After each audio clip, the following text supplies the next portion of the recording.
This is FLOSS Weekly. I'm Doc Searls, and this week, Aaron Newcomb and I talk with Avery Pennarun, who does this fabulous thing called Tailscale, and he is really deep on so many topics. We barely touched IPv6, but what free software and open source, what the distinctions really are, and how that has to do with gift giving. And I won't give away which was which on that one, on his thoughts about Web3 and cryptocurrencies and stuff like that. We didn't go nearly deep enough into any of those, and we went deep anyway. It's a really great show, one of our best, and that is coming up next.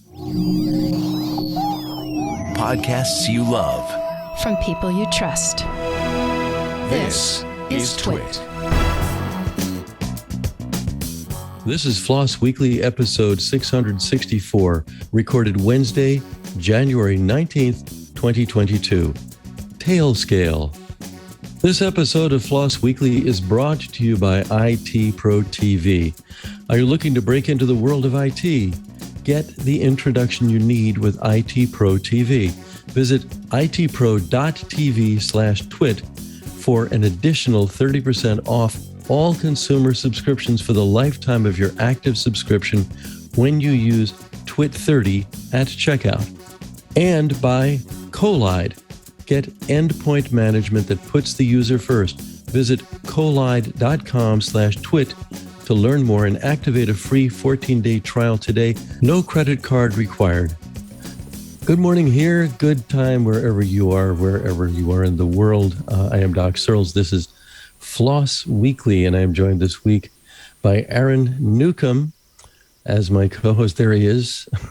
Hey, Doc. How's it going? It's going well with his antique background. And you're color-coded fairly well with the background today. That's like the flag it actually on your shirt. It's kind of an late 70s, early 80s look. This is my Will Wheaton sweatshirt. Or I guess I should say Wesley Crusher. From Star Trek The Next Generation. I bought this, it came out, and I was like, I've just got to have that. And still to this day, no matter where I go, someone is commenting on this sweatshirt because they've seen that ugly, ugly uniform that he had to wear in that show. I was just driving through McDonald's yesterday with my son, and someone said, "Hey, I love your sweatshirt." From the window. I was like, how do you know this? How is this still a thing? But I guess people love Star Trek The Next Generation. So what can you do? I just looked at it and thought, that is, if you just cut a rectangle out of that, there's the flag. That is the flag of some country. I don't know which one. Yeah, I don't know which one either, but you're right. You're right. Yep, for sure. Maybe the chat room knows. Yeah. So our guest this morning is Avery Pennarun, who, are you familiar with his work, or with Tailscale is probably the main thing we're going to be talking about, but are you on top of that not at really. All? No, actually, I've had a lot. I mean, I've just been kind of going through some of the blog posts and things like that. And so I'm actually excited to talk to him. It's very timely for me and for the company I work for as well, Sysdig, because we just actually hired Gerald Combs, I think his last name is, who was the original creator of Wireshark. We brought him in-house to support the Wireshark project. Our founder was also one of the original people working on Wireshark, I think back when it was called Ethereal. And I think Avery has a lot of knowledge in this space in terms of the networking space. I know I have some questions about the current status of IPv6 and what's going on there. So yeah, it's very timely for me. I'm in the right headspace for this discussion, I think. Yeah, one of the things that, to me, the big discovery is just what a great writer he is. I really recommend everybody, and we'll go over this again later, to go to his blog. Really primo stuff and very wise. And every time I think that nothing more wise could be said to make the distinction between open source and free software, he comes along and explains the gift economy, if it's even an economy. Maybe it's not an economy, but what gifting means, and it's just really great stuff, a lot of great stuff. And so we'll get to all of that. I don't want to take too much time ahead of time, but first I have to let y'all know that this episode of FLOSS Weekly is brought to you by IT Pro TV. If you're tuning into our show, you may have more than a passing interest in IT, but it's new to you and you're not sure where to get started. Now you don't have to worry about where to start because you can go straight to IT Pro TV. IT Pro TV has the knowledge and certificates that you need to break into the IT world while being desirable to future employers. January's theme at IT Pro TV is all about getting started in IT. So you have a great start to the new year. If you want to dip your toes into IT, check out the following courses to get started. There's CompTIA ITF Plus and CompTIA A Plus. Linux Essentials, Microsoft 365 Fundamentals, that's MS 900. Hands-on PC build from the bench. Cisco CCT routing and switching, 100-490. Apple Certified Support Professional, that's ACSP, Mac OS 11. If you're worried that learning IT can be boring, IT Pro TV is anything but. Their enthusiastic edutainers make learning IT entertaining, interesting, and fun. And if you prefer shorter formats, courses are 20 to 30-minute increments, just the right length for a short attention span, and if you have a tight schedule. They have 7 studios and film Monday through Friday. They have the most up-to-date content with every vendor and skill. Their courses go from the studio to their course library in 24 hours. They make sure you're prepared for your exams with their virtual labs and practice tests. IT Pro TV also has wonderful monthly webinars on demand that you can catch up on and get more insight into the world of IT. If you're looking to break into the world of IT, get the introduction you need with IT Pro TV. Visit itpro.tv/twit for an additional 30% off all consumer subscriptions for the lifetime of your active subscription when you use the code TWIT30. That's itpro.tv/twit and use code TWIT30 for an additional 30% off for the lifetime of your active subscription. IT Pro TV. Build or expand your IT career and enjoy the journey. Okay, so we have a great show today. So Avery Pennarun is a programmer, entrepreneur, and a hell of a good writer. Among many other things, he's worked at banks, Google Fiber, and now his own company, Tailscale. That's at Tailscale for those using Twitter, using WireGuard Mesh. He says the favorite phase of any project is the one where nobody knows what to do and everything seems impossible, which seems like my life. I like that he, as he says, chose the University of Waterloo because it was the only one on my list that didn't offer me a scholarship and therefore presumably had the highest standards. This flawed logic is also why I respect venture capitalists who don't give me any funding and customers who don't buy my products.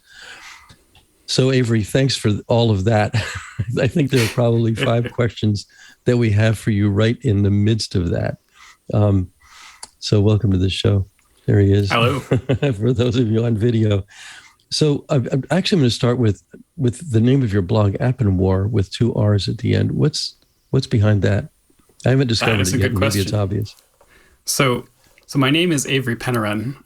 Back in the 1990s, when I got my first internet account, there was paper sign-up forms in order to get access.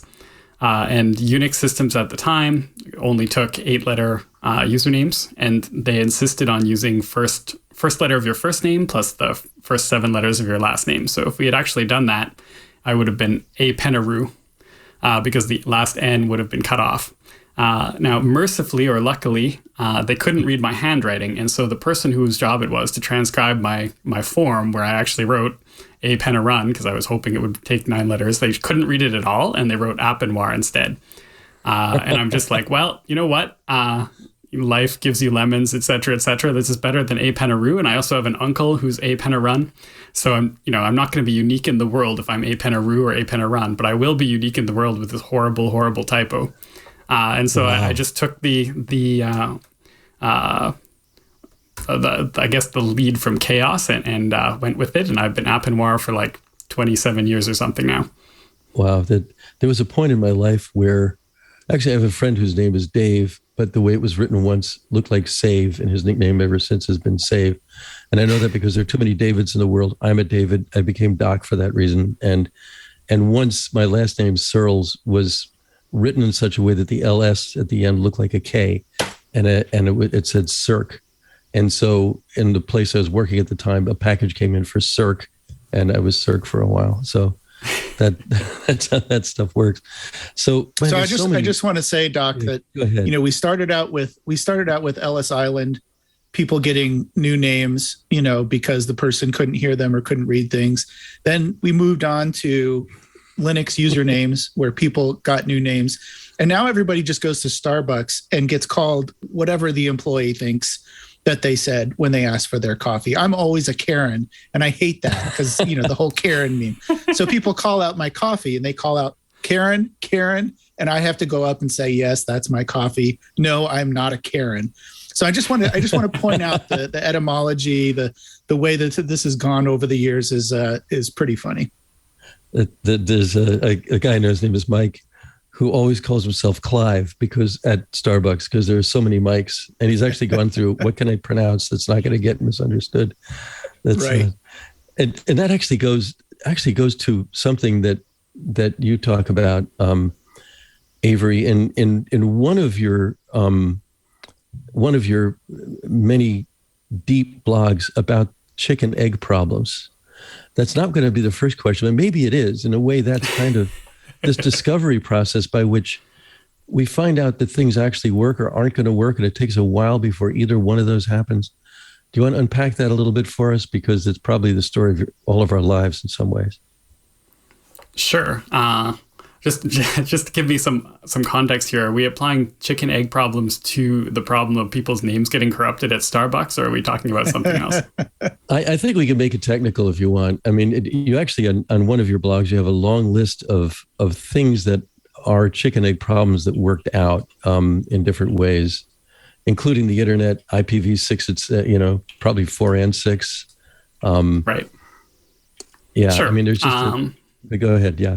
Sure. So, yeah, I call them chicken egg problems. The original, for people who don't know the sort of philosophical game that it comes from, the question is, what came first, the chicken or the egg? And most people just dismiss that as a joke, right? Like, okay, well, who cares which came first? Maybe there was Noah's Ark. Maybe there was, God created chickens.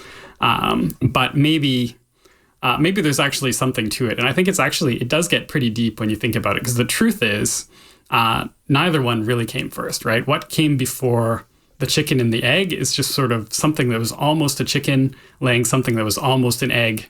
And that chicken came from something that was almost an egg, but slightly different. And we evolved over a long, long period of time, all the way from single-celled organisms and whatever created single-celled organisms, right? So it's, from a philosophical point of view, like the chicken egg concept, there's actually a very deep story behind that, in that there really is neither one came first. And the reason I use that to talk about technology stuff is when you're building technology ecosystems, most people will just sort of notice the thing that happened. Once it happened, it becomes popular and say, oh, here's the ecosystem. I want to have an ecosystem like that for my company. I'm just going to jump straight to the endpoint, create an ecosystem, and everybody's going to love my ecosystem.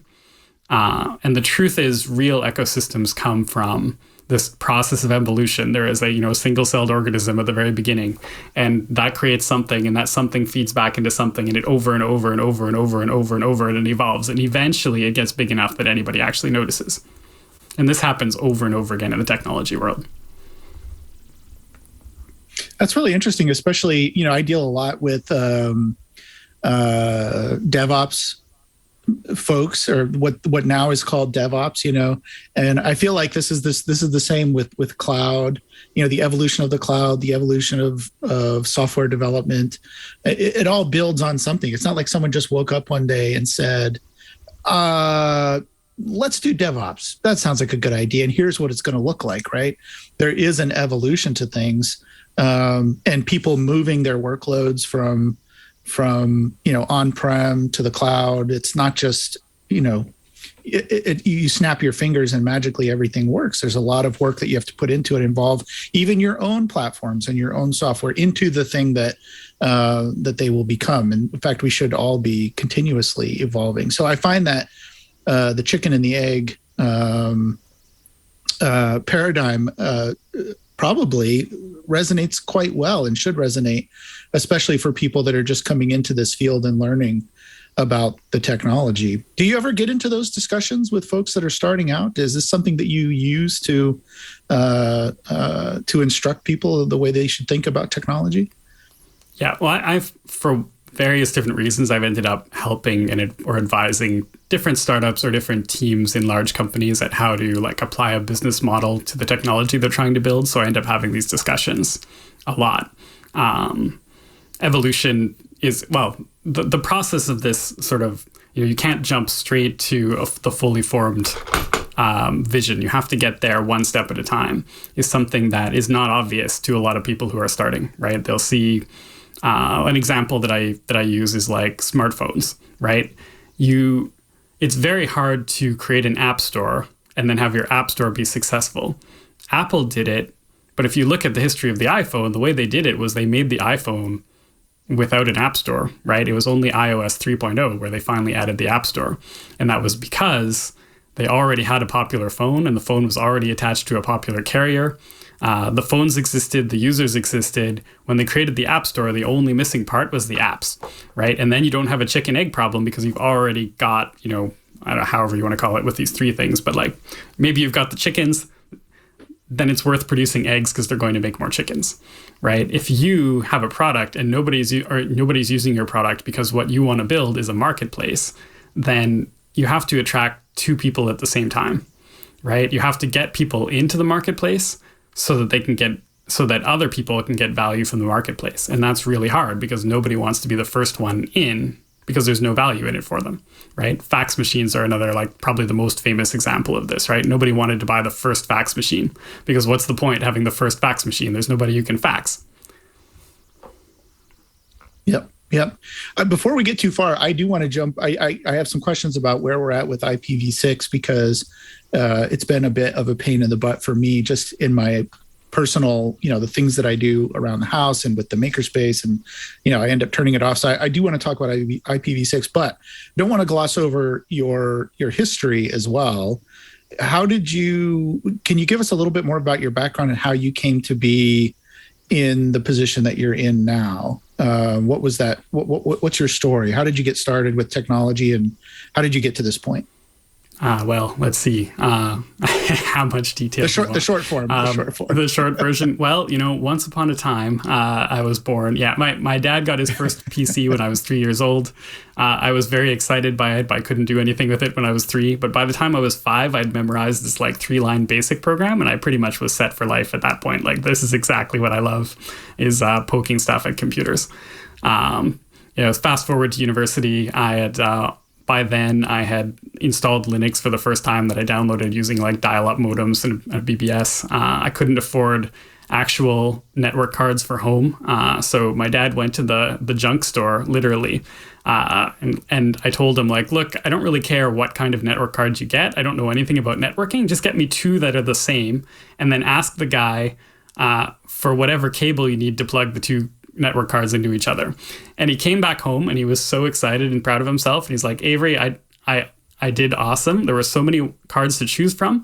I picked the cards that were the biggest because they're definitely going to be the best ones. And as I guess at this point in technology, you probably know the biggest card is not necessarily the best one. So what he had actually brought me were network cards that were actually 15 years old, ISA bus PC ArcNet cards. ArcNet being the thing that came before Ethernet was invented and only went 2.5 megabits.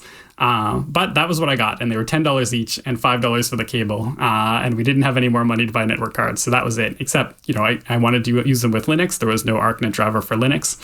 So that's how I learned to write network drivers. The nice thing about that was it turned out to be a really easy on-ramp to writing network drivers because cards from 1982 had like no features, right? So it was really, really easy to reverse engineer a DOS driver and just say like, oh, so you push this thing into this register and the packet jumps to the other card, and then you read the stuff out of the memory and then you're done. So that was my introduction to Linux and networking and driver writing.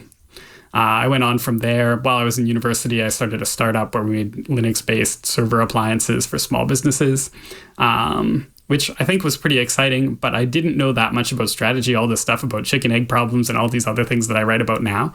One of the reasons I write about them is because, I failed at knowing those things when I was a 20-year-old starting my first startup. So we built some amazing stuff, and it failed to become profitable and take off because I didn't know what I now see is some pretty basic stuff that can allow you to avoid huge swaths of mistakes when you're starting a startup.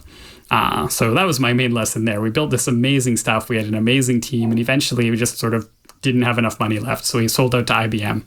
The investors got their money back. That was pretty good. I made a little bit, but I didn't get rich off that one. And then I went from there and did a few experiments in different companies and different small startups. Eventually I ended up at Google for a while.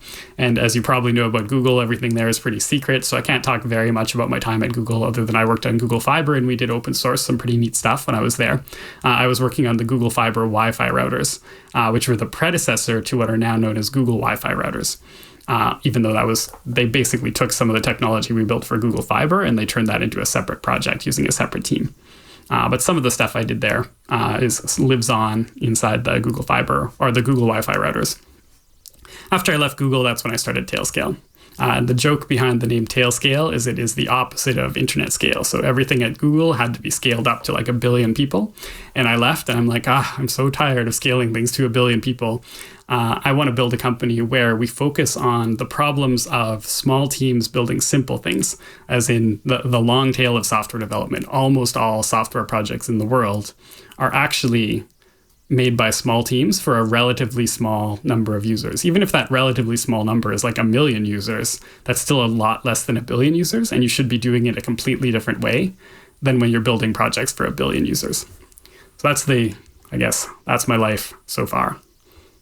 Boy, there's so many tangents we could take there. I really do want to go down the Google Fiber hole in a way that's not going to compromise you. But I don't want to. But I want to go to Tailscale first because I'm remembering something that Mark Andreessen said in an interview I did with him in the late 90s. There's a tossed off line, which was all technology trends start with technologists. And that's the small group you're talking about in a way. It's the larger. It's the superset of scratch your own itch. You're scratching an itch that like 15 or 20 other people also want to scratch, and then that kind of grows. And then there's this, in growing a company that way back before I was even involved in tech, I saw sort of like 3 stages for a company, which is new, hot, and then big. And that the transitions between each of those were really knife edge rollovers. They were forklift up. They were very, very different skill sets, very, very different everything. When it goes from new to hot, or maybe from hot to big, you're also going from from the Dunbar number to something else where you don't know everybody working here. And I'm wondering where in that Tailscale falls and what your ambitions are about that, because there is a state change that happens along the way. Yeah, absolutely. I love that state change. It is a very big deal for me. Incidentally, I didn't send you the link to I did a whole presentation about Dunbar numbers a little while ago, and I related IPv4 subnet sizes to the different Dunbar sizes, and I find it fascinating, for example, that /24 is the same as the main Dunbar number, around 200. You can't get above Dunbar's number without going to a /23 or something, and everybody hates /23s. As soon as it's bigger than a /24, it's unmanageable. And I just love that parallel exists between networks and humans. But what was I going to talk about? Oh, I forgot.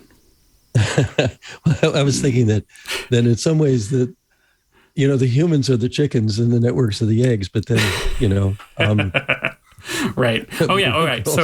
So these transition points. So my absolutely positively most my favorite book in business of all time is called Crossing the Chasm. I imagine you're familiar with it. The reason I like it so much. The reason I like it so much is, in fact, it is the story of the. I use the word failure because I'm cynical. It was not really a failure. We did okay, but the failure of my first startup, because we did not cross the chasm, right? When you talk about new, hot, and big, I would describe the transition from hot to big as crossing the chasm. I don't know if you would agree with that definition or not. Actually, I think there are two chasms. I think they're both chasms. Well, yeah, there's like a mini chasm from new to hot, right? And then there's a much bigger chasm from hot to big. So I would say that my first company was actually pretty hot, but did not get big because we fell into the chasm. And so the way this works is crossing the chasm uses different terminology. They say you start with tech enthusiasts, right? That's when you're new. Like when you're brand new, your product barely works. You kind of have to, if anybody's going to use it, they use it because they're really interested in the technology and learning about stuff before it's ready, right? That's when you're new. You cross over into this hot phase, or what Crossing the Chasm calls visionaries, when the technology works well enough that some people will look at it and say, hey, I can use this to actually solve real problems that I have, right? So visionaries have problems and they're on the lookout for new technology that will help them solve that problem. That's different from these tech enthusiasts who actually don't care. They're not there to solve problems. They're there because it's cool and they want to play with cool stuff. So Tailscale certainly started out with these tech enthusiasts. And it was cool stuff because it's a mesh network. It's got WireGuard, which is this new VPN thing. It's got all kinds of neat stuff. There's open source to play with. There's the Go programming language. There's all sorts of cool things in there that got a lot of people excited.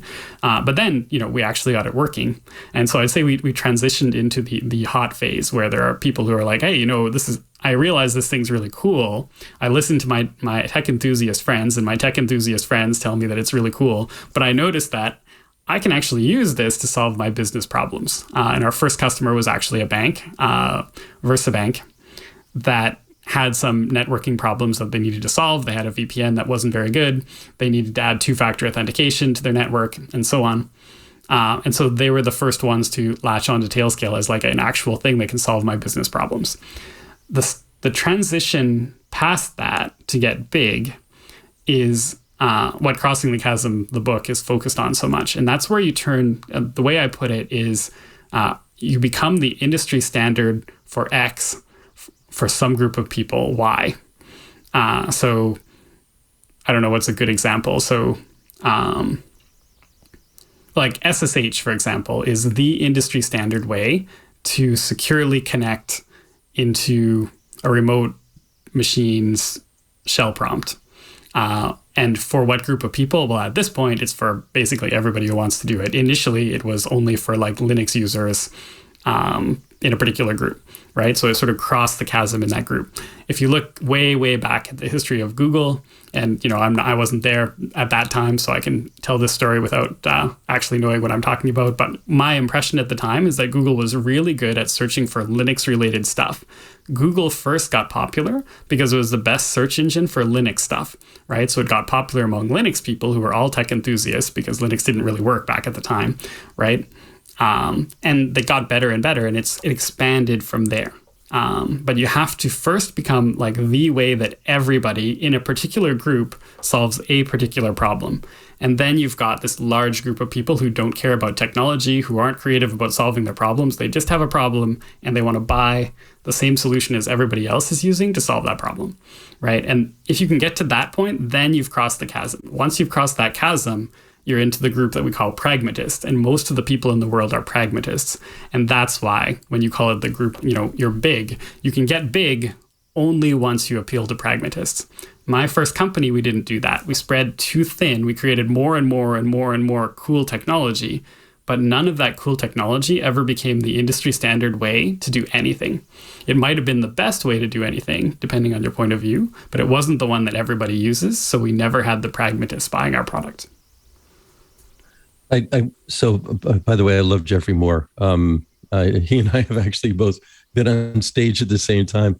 His Crossing the Chasm is one of the most important metaphors. He has another one called Inside the Tornado, which has to do with what can happen inside the chasm, and as a company tries to go into what he calls a hypergrowth market.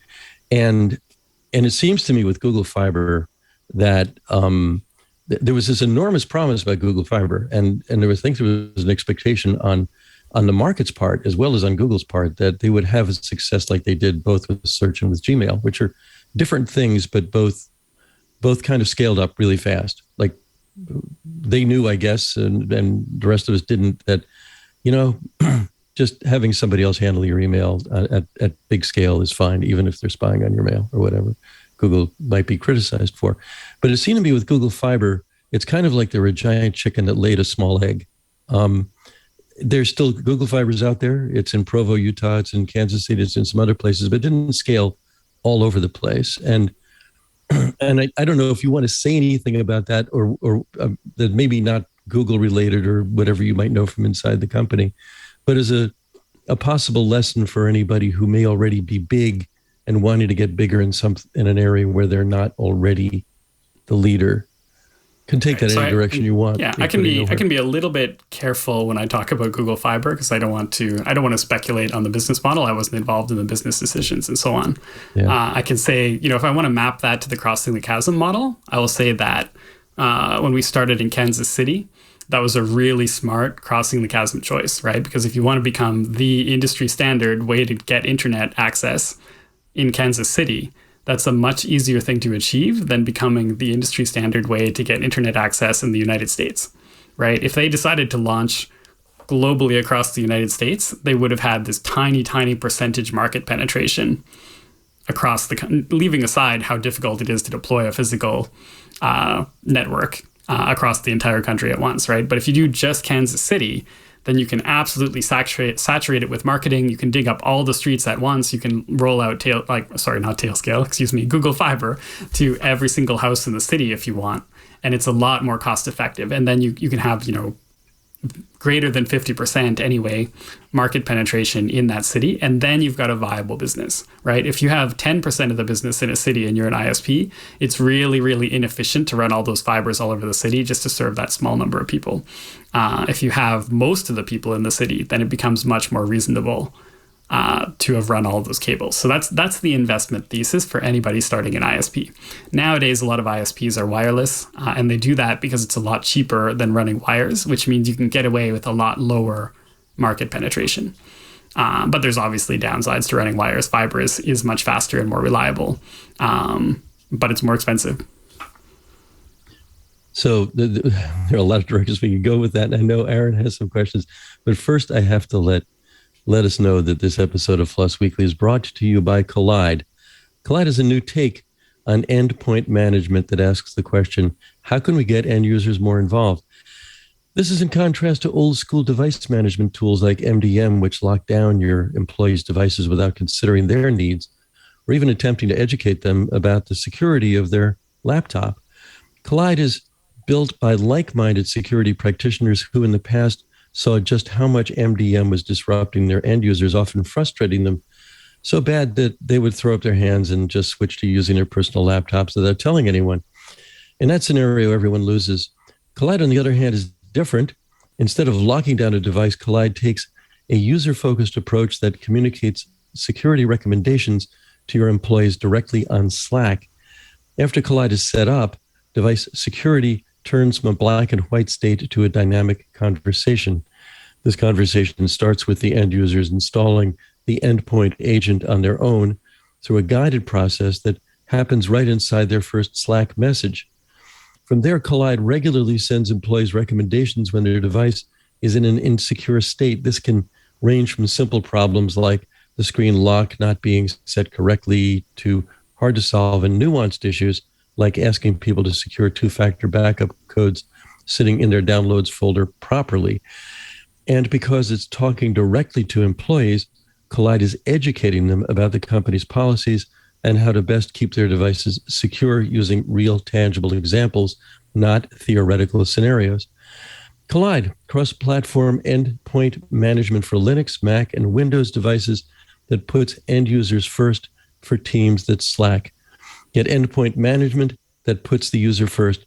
Visit collide.com/twit to learn more and activate a free 14-day trial today. No credit card required.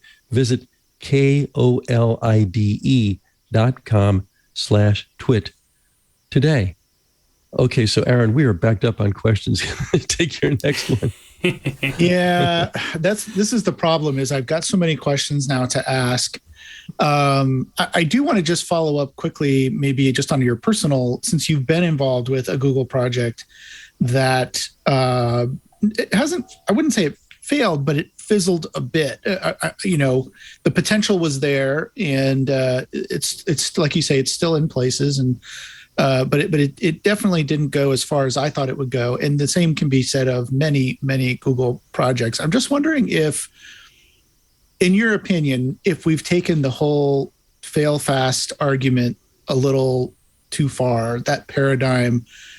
Because I think all of the people listening to this or watching this episode can think of their favorite Google project that's been canceled. I'm just kind of curious on your thoughts on that. Have we taken it too far?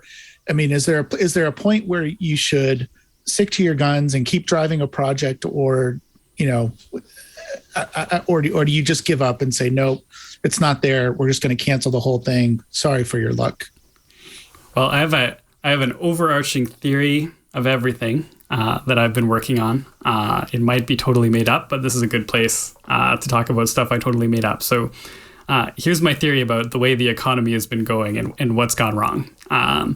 Startups in particular are encouraged to have these things that we call fast feedback loops, right? What we now know about startups for the last, 10 or 15 years, we started talking about lean startups, build something people want, get outside the building and listen to your users. The faster your feedback loop, the faster you can find a group of people who are actually going to pay for your product. And putting that in crossing the chasm terms, if you start a startup, it's pretty easy usually to find tech enthusiasts who want to play with it, but tech enthusiasts don't want to pay a lot of money. Mm-hmm. Then it's slightly more difficult, but not that hard, to find a visionary who will take your technology and show you a use case. The problem with visionaries is every visionary has a different vision for where your product should go.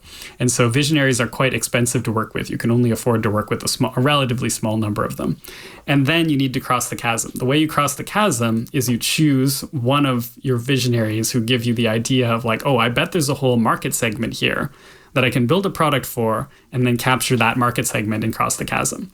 And we do this, well, it's very hard to just it's sort of like the waterfall method in software development, where you write the design up front and then 3 years later you launch the software. It doesn't work very well, right? It works much better to just try a bunch of things and then see which one works.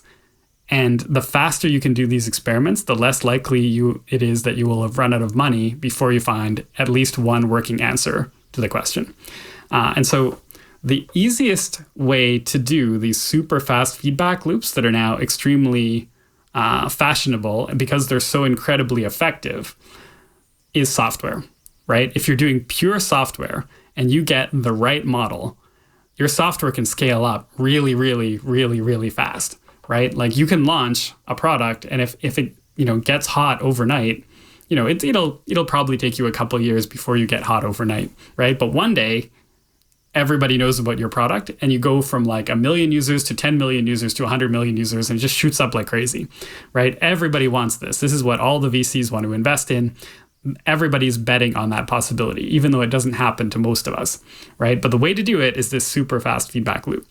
Now, here's where we get to my theory of everything. My theory is that everything that is not software, it's really hard to get a feedback loop that goes as fast as this pure software feedback loop. We are all in the investor community, in the VC community, in the engineering community, in the tech enthusiast community. We're all super addicted to this incredibly fast feedback loop that you can only get with pure software, right? And so it makes it really hard for us to even think about stuff that changes slowly anymore, right? Like infrastructure, building highways or fixing buildings, or the healthcare system, or improving politics, or in my personal case, like the condo association, my building, actually thinking on a 5 or 10 year horizon so that the building can be maintained instead of only being repaired, right? All of this long-term stuff is starting to feel more and more foreign to everybody. And so to put that back in perspective of Google Fiber, and I'll leave that as my last speculation on the business model of Google Fiber. Google is a software company. Everything they do, starting with the name of the company, which is named after the number Google, 10 to the 10 to the 10, is all about getting really big really fast by doing software, right?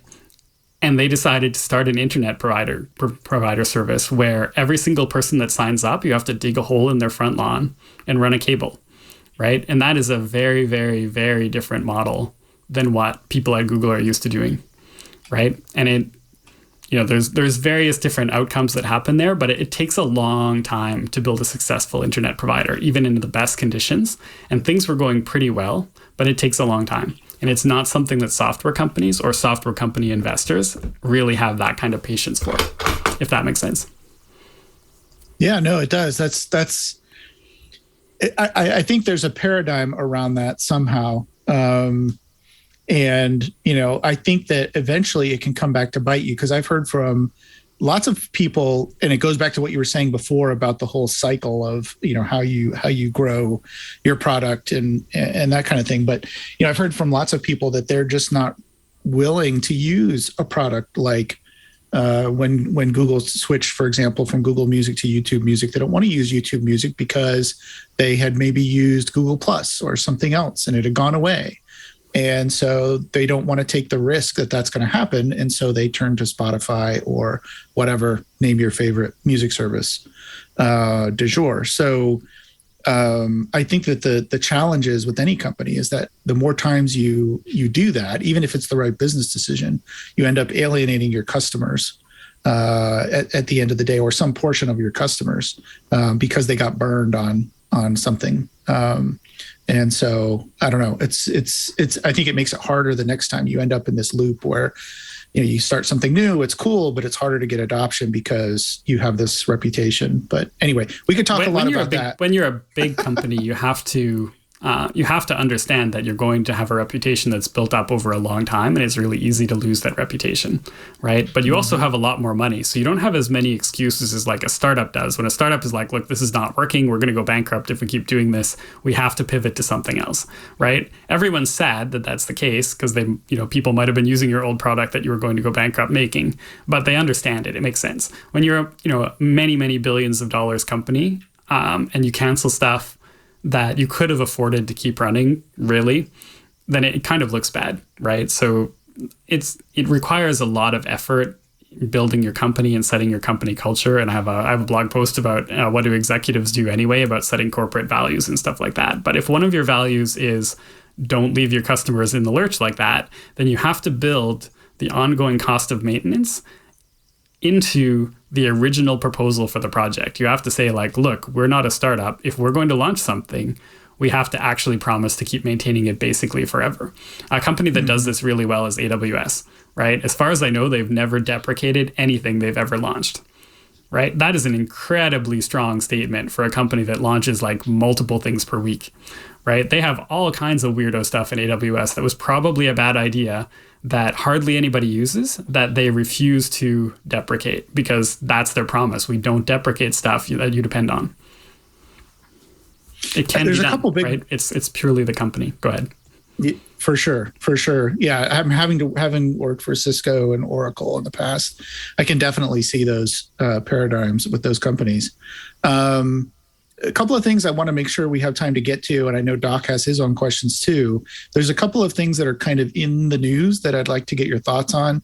And I'm not sure which one to start with. Let's start with open source because that's our bread and butter here. That's what what we talk about. I'm just kind of curious your thoughts on open source software startups. My company, Sysdig, started from open source, has open source roots, and we continue to develop those today. I'm just kind of curious what your thoughts are around open source startups. I think we mentioned before gift economies. I'm not sure what you mean by that. So just jump in there. Where do you think we should start on that topic? All right. Well, that's an extremely deep topic. And of course, it is the topic of this your podcast. So I guess we should talk about it, right? I've been a big fan of open source for a really long time. And in fact, from before they called it open source, I was around while they were having the arguments about what was open source and what was free software back in the late 1990s. And I really loved the idea of free software, this idea that they can't take it away from you, right? I remember telling my dad at the time, like, the reason I'm into this Linux thing, I realize nobody cares about it. It's unpopular, But the best thing about Linux is they can never take it away from you. Like, it can't go bankrupt. As long as anybody cares about Linux, Linux will continue to exist, right? And I find that really great. And, you know, my career since then, that was before I went to university, before I started a career, I've had a series of jobs, projects that I've worked on, startups that I've started, that when they fail, they're gone, right? And that is an absolutely awful, sinking feeling that I wasted 5 years of my life or whatever, and we built amazing things that are now just gone, right? And so open source has this you know, number one thing that I like about it is when you make it things can have a lifetime even after you leave them behind. And I have a series of open source projects that I've started. I'm not super great at being a long-term maintainer of open source projects. I have too short an attention span. One of the reasons why there's so many topics we can talk about today is that I have a short attention span and I'm interested in lots of different stuff. I wrote many different open source projects, but two of them that are still pretty popular. There's one called BUP, which is a backup software based on the Git repository format. And there's another one called Shuttle, which is a VPN that was the predecessor to Tailscale. Both of those are purely open source. Both of them I sort of stopped maintaining, and there's other people that maintain them now. And it's really exciting to me that even though I didn't take them as far as they can go, other people could pick it up where I left off, and they're still alive, right? I don't know. It's emotionally for me, that's the best thing about open source. When you get into open source business models, there's lots of different ways to do it. The original open source business models, and I apologize, I don't know what your company does, so I'm hoping I'm not about to insult you. The original open source business models were along the lines of like, give the software away and sell the support and service. And I really did not like, and I still don't like that as a business model, because the problem is it creates this incentive to never make your product too good. Because once it's too good, people don't need the support anymore, right? And that is, I mean, to a large extent, Linux distributions kind of have that problem, right? If Linux was ever too painless, you would never have to pay anybody for it anymore, right? And that's very bad from just from an incentives ecosystem point of view. And so the way we protect against that, for example, the Linux kernel, there's this thing called the Linux Foundation, right? And so there's a bunch of companies who actually don't want Linux to be particularly user-friendly. They just want to be able to use it in whatever weird stuff that they're selling. But they give their money to the Linux Foundation. The Linux Foundation says, you can give the money to us, but we don't have any control over what happens with Linux. And then Linux Foundation pays people or donates to people in the Linux world to just do what they're going to do, which is good for the community, right? That's a healthy way of running. I would call that, in my blog post, I do call that a gift economy type system, because the people working on Linux are doing what they think is good for everybody. And money happens to be flowing their way because these corporations who care about Linux donate through the foundation donates to them. And if they stop producing code, maybe the gifts would go away, but maybe they wouldn't. And if the gifts, the money, went away, maybe they would stop producing code, but maybe they wouldn't, right? It's very important that those two flows are not intimately linked. If somebody is paying you to produce open source, then it changes the equation a little bit.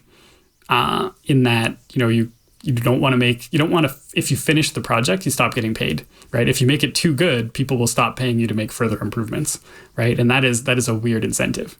And there's all kinds of stories we can tell about open source business models. I mean, Tailscale is open source software, right? You can go to our GitHub repository and clone Tailscale. But I'm not worried about not being able to make money at it. And the business model we designed around it is designed to create the incentives such that we should make a better product instead of a worse product. And when we make a better product, we make more money, even though most of the users of Tailscale don't pay us and can use the open source package, right? The vast, vast, vast majority of Tailscale users are on the free plan and always will be. There's something about gift. I just want to ask, and I'm actually looking in your blog for the one-liner. There are a bunch of them. About gifting. There's a wonderful book written by Lewis Hyde many years ago called The Gift, for which he won a a MacArthur Genius Grant after that. But basically, somebody making a gift is actually not looking for something in return. And if you get money in return, that kind of compromises the gift itself. And there's a way you put it, that I thought really compressed that. So while I can't find it, maybe you could just wing it here. I think you're probably thinking something like if you literally cannot pay for free software. If you try to pay for it, it stops being free. Is that maybe the one? Yeah, that may be it. Yeah.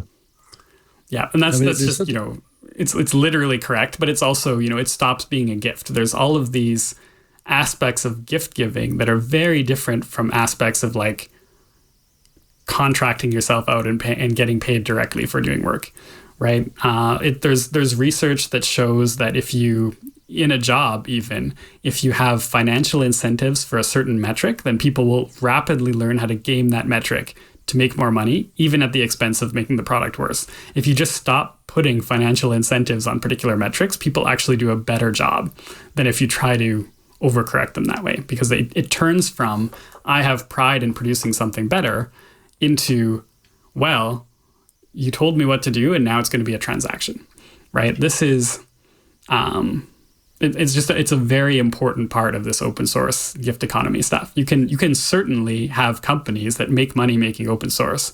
That's not a gift. That's a different kind of open source than the kind that I make in my spare time and I just put it up on a website. And there's knock-on effects to that, right? If you send an angry bug to Tailscale saying that like, hey, your software broke on my computer, it wouldn't connect to anything, blah, blah, blah, then we have people who are paid to answer your email politely and extract information from you and make the product better. If you send an angry email to me personally about one of my personal open source projects and you're mean, that makes me less likely to want to produce open source projects, right? Because that's not my job to deal with angry people. That wasn't what I signed up for. It was a gift. You can't go yelling at me for the gift that you got. Does that make sense? This dichotomy, I think, confuses a lot of people. They mix those two things together. They assume that all open source is created equal, and it really isn't. Yeah, no, I think that's true. Again, this is a topic I think we could talk for an entire show about, but we're kind of getting close to the top of the hour. So one thing I did want to say just before I forget is that I do, like Doc said at the beginning, I do encourage people to go out and read your blog. One thing I like about it is that there's no ads that I can see. I just went ahead and put my phone on mobile service to get rid of, because I have an ad blocker running. I just wanted to make sure that was true. It doesn't look like there's any ads on the blog, and we can have a discussion about ads and whether they should be there or not. But the more practical thing I really like about it is it helps me focus on what you've written instead of getting distracted by all this stuff that's scrolling down the side. So I just want to say thank you for that. Thank you for not only the good writing, but for the way that you present it, because I mean, it looks sparse. It looks like, oh, we're going back to GeoCities here or something. No. It helps you focus on what the content is. So thank you very much for You'll notice a definite doing that. Stylistic difference between tailscale.com and appenware.ca. And appenware.ca has Avery writing CSS and tailscale.com has professional writing CSS. And that's the main reason for the difference. Neither of them has any ads. I guess you can call it a gift. I personally very much dislike visiting websites with ads. And so I didn't feel like I wanted to put into the world a website with ads. I don't blame anybody who wants to make a living creating content and selling ads, right? That is a very reasonable thing to do. I think it's great that the world can enable that kind of thing. There's certain downsides to it, but it's a lot better than everybody who wants to write having to have a side job, right? Meanwhile, I absolutely have a side job. Some people have joked that Tailscale is a way to finance my writing habit, which is not entirely untrue. But yeah, I don't need the money from ads, and I want to give the world a gift of a website that doesn't have them. Yeah, well, it's very nice. So I do appreciate it. Before we get close here, I do really want to talk about Web3 and get your thoughts on Web3, because all of a sudden this is now like I'm hearing about it everywhere. And again, it kind of goes, I think it goes back to the conversation we were having earlier about the evolution of things. But all of a sudden Web3 has become a really big deal. And my pupper is trying to get in on the show here. Sorry. Nice. Okay. Get down. Yeah.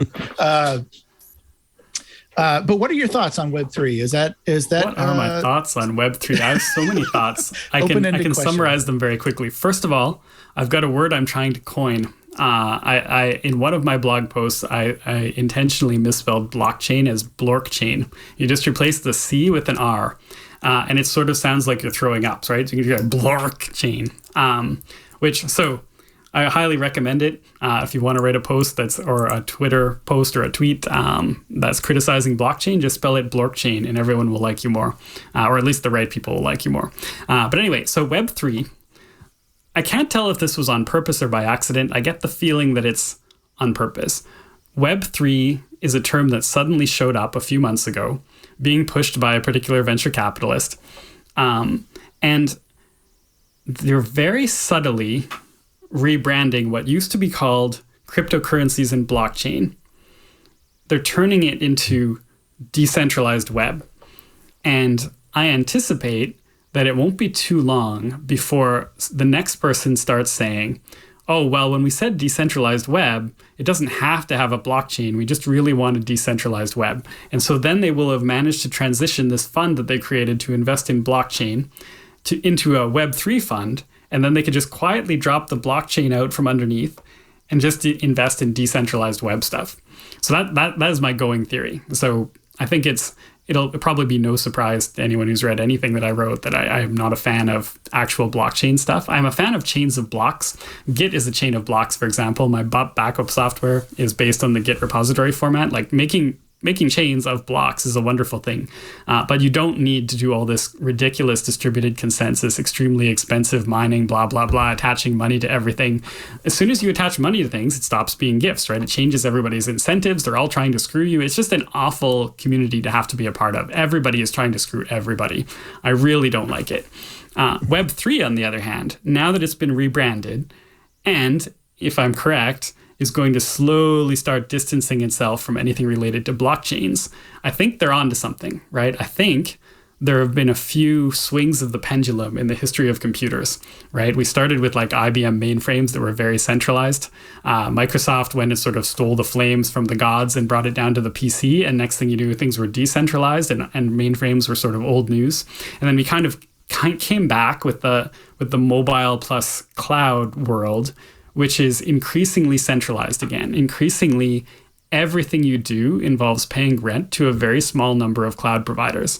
To plug Tailscale for just a moment, the reason we created Tailscale is to sort of fix the part of the internet that has resulted in everything having to be centralized. And that part is just like firewalls and NATs that are now everywhere because we ran out of IP addresses, which means I can't connect the server in my house to my phone. There's no way to have my phone talk to the server in my house in any user-friendly way without doing all kinds of weird configuration, port forwarding, UPnP, blah, blah, blah, dynamic DNS. No normal person knows how to do that, right? It's permanently stuck in the tech enthusiast phase. Tailscale just takes that and makes it so that, look, you install Tailscale on your Raspberry Pi, you install Tailscale on your phone, now they can talk to each other. Now you're decentralized. You don't have to have this central cloud that paid lots of money for an IP address that won't go away just so that you can talk to it. My theory is that the number one reason we've ended up with centralization is super embarrassing. It's that you can't figure out how to connect to anything that is not centralized. And Tailscale breaks that dependency.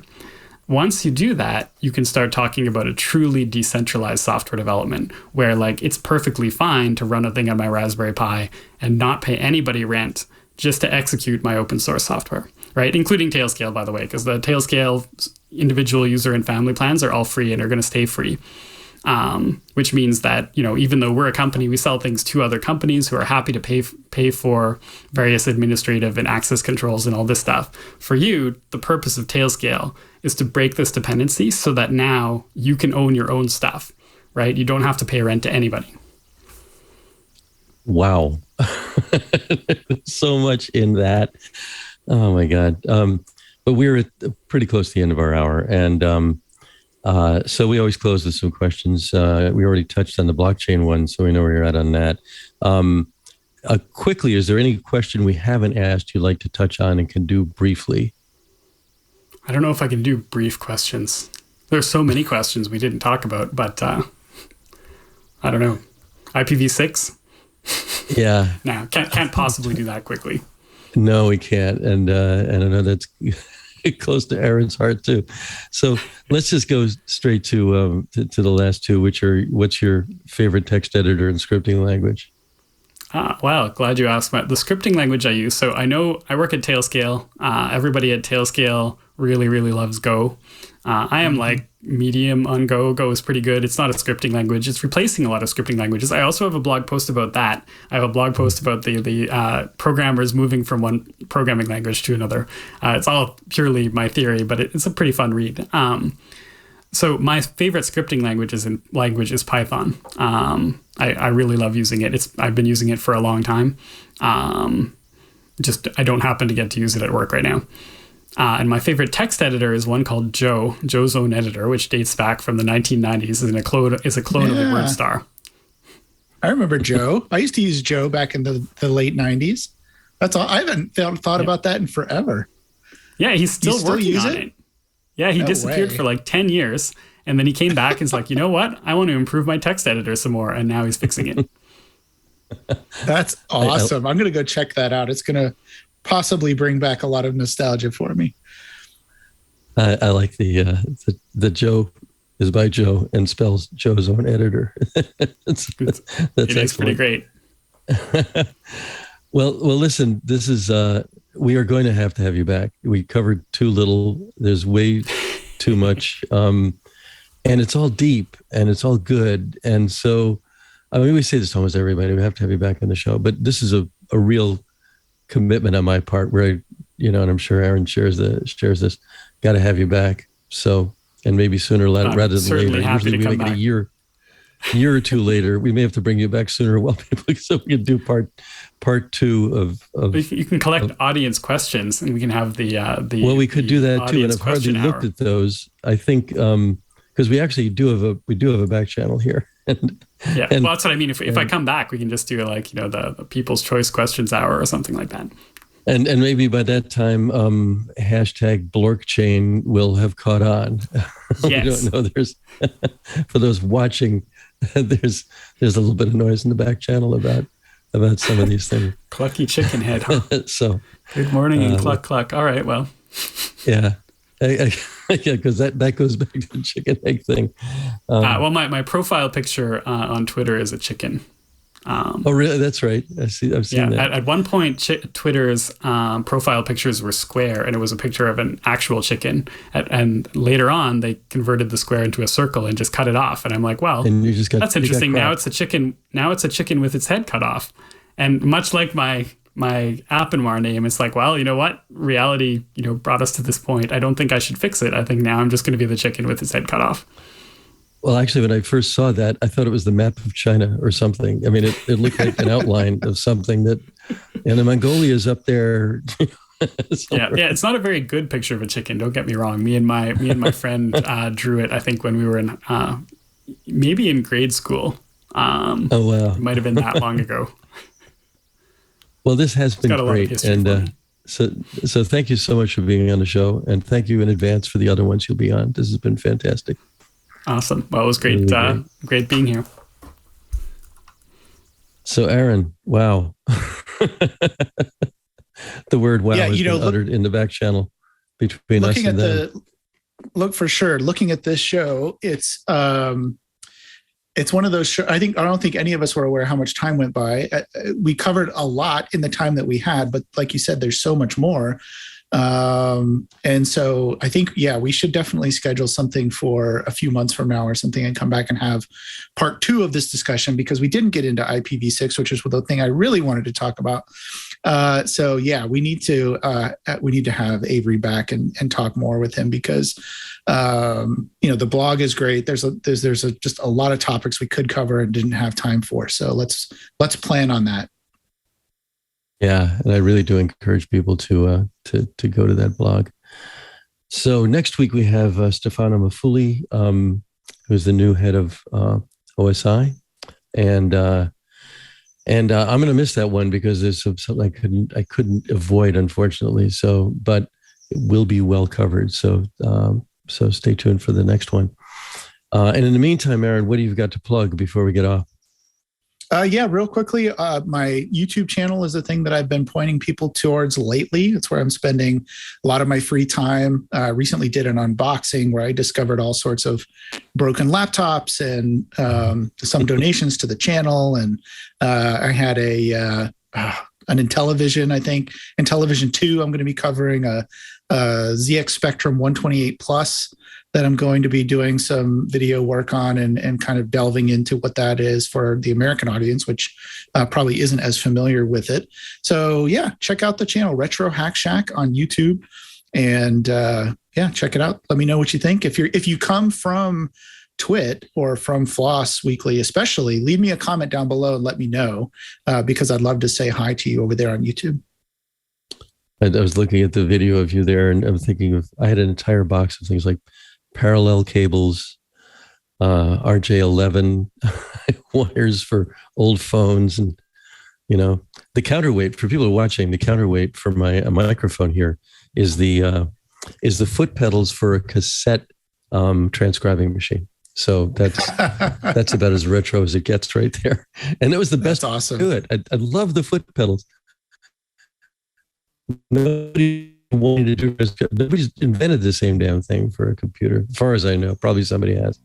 In any case, thanks so much, everybody. This has been a great show, and we'll see you next week, and I'll see you in 2 weeks. Thanks for coming. No ads, just the content. That's what you get when you join Club TWiT. You even get extras like TWiT Plus, our new bonus feed just for members, and exclusive access to the Club TWiT Discord community.